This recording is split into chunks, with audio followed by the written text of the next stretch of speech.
નમસ્કાર, આપ જોઈ રહ્યા છો સ્પાર્ક ટુડે ન્યૂઝ. નવસારીના રસ્તાઓ પર આજે વિદ્યાર્થીઓ અને વિવિધ સામાજિક સંગઠનોનો આક્રોશ જોવા મળ્યો. દિલ્હીના જંતર મંતર ખાતે લડાખના હક્કો માટે અનશન પર બેઠેલા સોનમ વાંગચુકના સમર્થનમાં અને લાખો વિદ્યાર્થીઓના ભવિષ્ય સાથે ખિલવાડ કરનાર નીટ પરીક્ષાના કથિત પેપર લીકના વિરોધમાં સંગઠનો રોડ પર ઉતર્યા હતા. ત્યારે કાર્યક્રમની શરૂઆતમાં જેએનજી વિદ્યાર્થી સંગઠનના બંધારણના ઘડવૈયા ડૉક્ટર બાબા સાહેબ આંબેડકરની પ્રતિમાને ફૂલહાર અર્પણ કરવાનું આયોજન હતું, પરંતુ આવેદન આપે અને માળા પહેરાવે તે પહેલાં જ પોલીસે એક્શનમાં આવીને વિદ્યાર્થીઓની અટકાયત કરી હતી, જેના પગલે વિરોધ કરી રહેલા સંગઠનોમાં ભારે રોષ વ્યાપી ગયો હતો. આ વિરોધ પ્રદર્શનમાં જેએનજી વિદ્યાર્થી સંગઠન, ભારતીય બહુજન વિતાય સંઘ અને ઓલ ઇન્ડિયા વાલ્મીકી સમાજ વિકાસ પરિષદ એક સાથે જોડાણ કરીને નવસારી કલેક્ટર કચેરીએ પહોંચ્યા હતા અને આવેદનપત્ર સુપ્રત કર્યું હતું. પ્રદર્શનકારીઓએ કેન્દ્રીય શિક્ષણ મંત્રી ધર્મેન્દ્ર પ્રધાનના તાત્કાલિક રાજીનામાની માંગ કરી છે. આ સાથે જ પેપર લીકના કૌભાંડ અને સોનમ વાંગચુકના અનશનના ગંભીર મુદ્દે દેશના વડાપ્રધાન પોતે હસ્તક્ષેપ કરે અને તાત્કાલિક પ્રતિક્રિયા આપે તેવી પણ માંગ કરવામાં આવી હતી. મારી ડિમાન્ડ આજે એ છે કે આપણું એજ્યુકેશન સિસ્ટમ એક ઇન્સ્ટિટ્યૂટ છે અને એ ઇન્સ્ટિટ્યુશન હોવાના ખાતરીથી એ મિનિસ્ટ્રીઝના અંડર આવે છે અને મિનિસ્ટ્રીઝ નોન કોલેબરેટિવ હોવાના કારણે કે ઘણી લીસ્ટ કોલેબરેટિવ હોવાના કારણે બહુ ઓછા ઇનોવેશન્સ કરવામાં આવતા છે એનામાં લઈને, અને તેનો ચોખ્ખો પરિણામ કે કહી શકાય કે આફ્ટરમેથ આપણાને દેશની વ્યવસ્થા, સાયકી અને ઇકોનોમી એ બધી જગ્યા પર જોવા મળતો છે.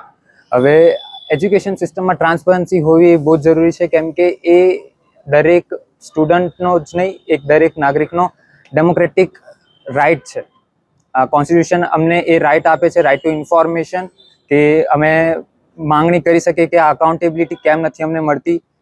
જો અમારા ફ્યુચર્સ એના પર ડિપેન્ડ કરતા છે, એનાથી અફેક્ટ થતા છે, તો પછી અમને પૂરેપૂરો હક છે કે અમે એની અકાઉન્ટેબિલિટી માંગીએ, એનામાં ટ્રાન્સપરન્સી માંગીએ. થયું એવું હતું કે મેં અને મારા મિત્રો ત્યાં ઊભા રહ્યા હતા અને અમે કોઈ પ્રોટેસ્ટ નહીં કરતા હતા.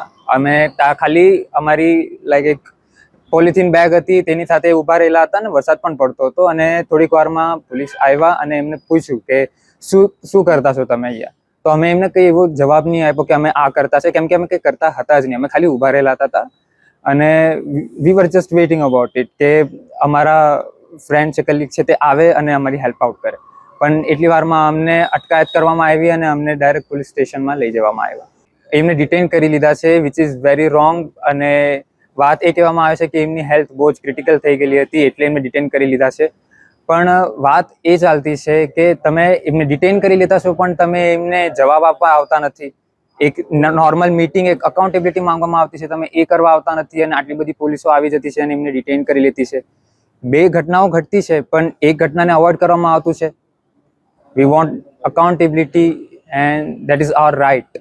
That is not something privilege. અમને કોઈ પ્રિવિલેજ નથી માંગતા. આ અમારો રાઇટ છે અને આ અમને કોન્સ્ટિટ્યુશન અમને હક આપે છે કે અમને right to information as well as અમે બેઝિક સ્ટ્રક્ચરનું આ ડેમોક્રેસી કહેવાય છે, લોકશાહી છે. તો અમને હક છે પૂરો કે અમે આ અકાઉન્ટેબિલિટી માંગીએ, મિનિસ્ટ્રીઝ પાસેથી માંગીએ. આજે કલેક્ટરને આવેદન આપ્યો ત્યારે અમે આ જ બધી માંગણીઓ મૂકી અમારી, કે આજે અગેન એન્ડ અગેન આજે પેપર લીક્સ થયા છે અને તેના લીધે ઘણી બધી અસર પડી છે માનસિક રીતે સ્ટુડન્ટ્સ પર. તેમની શું અકાઉન્ટેબિલિટી છે? ધર્મેન્દ્ર પ્રધાન એજ્યુકેશન મિનિસ્ટર છે, તે અમને અકાઉન્ટેબિલિટી આપશે કે નહીં આપશે તે અમને જોવું છે. આજે જેએનજી વિદ્યાર્થી સંગઠન તેમજ ભારતીય બહુજન હિતાય સંઘ અને અન્ય સંસ્થાઓના માધ્યમથી કલેક્ટરશ્રીને એક આવેદનપત્ર આપવામાં આવ્યું છે. કલેક્ટરશ્રીને આવેદનપત્ર આપતા અગાઉ જેએનજી વિદ્યાર્થી સંગઠનના 5 વિદ્યાર્થીઓ જ્યારે ડૉક્ટર બાબા સાહેબ આંબેડકરજીની પ્રતિમાએ પુષ્પમાળા અર્પણ કરવા માટે જઈ રહ્યા હતા, ત્યારે કોઈ પણ કારણ વગર 17 વર્ષ કરતાં નાની ઉંમરના વિદ્યાર્થીઓને પોલીસે જે ડિટેન કર્યા છે, ખૂબ જ દુઃખદ ઘટના છે. ચાઇલ્ડ એકમે આવીને ડિટેન કરવા જોઈએ કોઈ ગુનો બનતો હોય તો, પણ તેવું નથી થયું. સાથે જ પોલીસ સ્ટેશન જઈને પોલીસે એના જવાબ લીધા, એ પણ ખોટી વાત છે. એના જવાબ પણ ના લેવા જોઈએ. આ બધું બન્યા પછી મારે પોતે જઈને બાળકોને લાવવા પડ્યા. બાબા સાહેબની પ્રતિમાએ શાંતિપૂર્ણ રીતે પુષ્પમાળા અર્પણ કરીને કલેક્ટરશ્રીને એક આવેદનપત્ર આપ્યું છે. આવેદનની અંદર અમારો મુખ્ય મુદ્દો એ છે કે 22 લાખ વિદ્યાર્થીઓના ભાવિ સાથે જે આ સરકાર ભારતીય જનતા પાર્ટી છેડા કરી રહી છે, એના વિરોધની અંદર સોનમ વાંગચુકજી જે અવાજ ઉઠાવી રહ્યા છે, એનો અવાજ દબાવવા માટે જે સરકાર એની ધરપકડ કરી રહી છે, એ પણ એને વખોડીએ છીએ. સાથે સાથે જ સોનમ વાંગચુકજીને સમર્થન કરીએ છીએ. વિદ્યાર્થીઓના અવાજને વધુ બુલંદ બને એના માટે કલેક્ટર સાહેબને એક આવેદન પત્ર આપ્યું છે અને કલેક્ટર સાહેબને અમે વિનંતી કરી છે કે અમારો અવાજ સરકાર સુધી પહોંચે. ધર્મેન્દ્ર પ્રધાન રાજીનામું આપે. નરેન્દ્ર મોદી મગનું નામ મરી નથી પાડી રહ્યા પ્રધાનમંત્રી શ્રી, તો નરેન્દ્ર મોદી આ બાબતે કંઈક અવાજ આપે, પોતાની પ્રતિક્રિયા આપે કે આ ખરેખર ખોટું થયું છે. અને જો એ ન આપી શકતા હોય તો નરેન્દ્ર મોદી પોતે પણ નૈતિકતાના આધાર પર રાજીનામું આપે તેવી પણ અમારી માંગ છે. જો અમારી માંગ પૂરી નહીં થાય તો આવનારા સમયની અંદર વિદ્યાર્થીઓ સાથે અમે સત્યાગ્રહના માર્ગે જશું. જય ભીમ, જય ભારત.